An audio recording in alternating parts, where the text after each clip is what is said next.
In a world where even the smallest disagreements can lead to arguments, violence, and even death, two brothers tackle the difficult subjects. This podcast is not just about dissecting topics from two different perspectives. It's also about how to have conversations on difficult topics while avoiding the urge to tear someone's head off and vomit down the bloody stump of their neck. Hello, Brian Davis, brother versus brother. Taking a moment to analyze a concept that we explored in one of our previous conversations. When we were talking about media, we were discussing one of the methods that you have to identify quality media. And one of the ways you can do that is by looking at how they handle corrections. And in this short episode, I want to take a look at the Washington Post.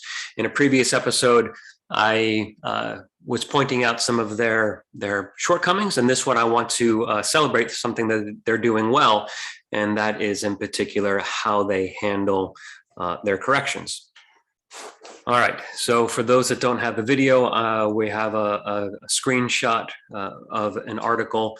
Headline of the article: Jim Clyburn has the president's ear on the Supreme Court, and this is in reference to a few weeks ago, President Biden was looking at a possible nominee for the Supreme Court. And the content of the article is really not that important.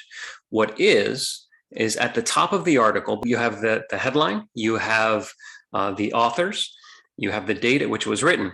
Just below that, clarification. This is their correction at the very top, and it states, a previous version of the story imprecisely referred to Justice Clarence Thomas's opinion as often reflecting the thinking of white conservatives rather than conservatives broadly.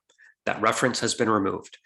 And this is a particularly telling correction because it's a little embarrassing, the fact that that Washington Post had made reference to race in the article where it really wasn't called for.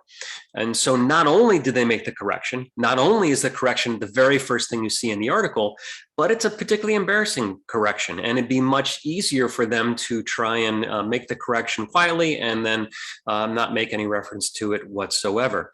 So a lot of respect here for the Washington Post for willingly showing some of their mistakes and then correcting them publicly.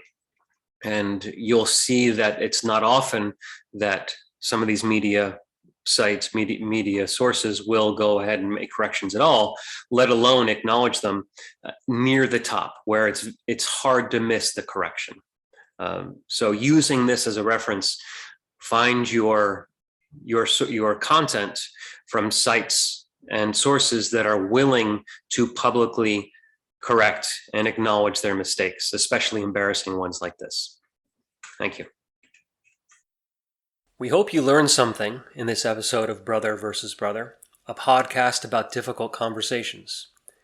We also hope that you enjoyed it enough to subscribe to the podcast. You can help us by spreading the word. Share this episode on your favorite social media so that others will have an opportunity to experience it as well. You can also support us by donating through Patreon. This information and more can be found on our website, broconvo.com, and on our various social media accounts. Thank you.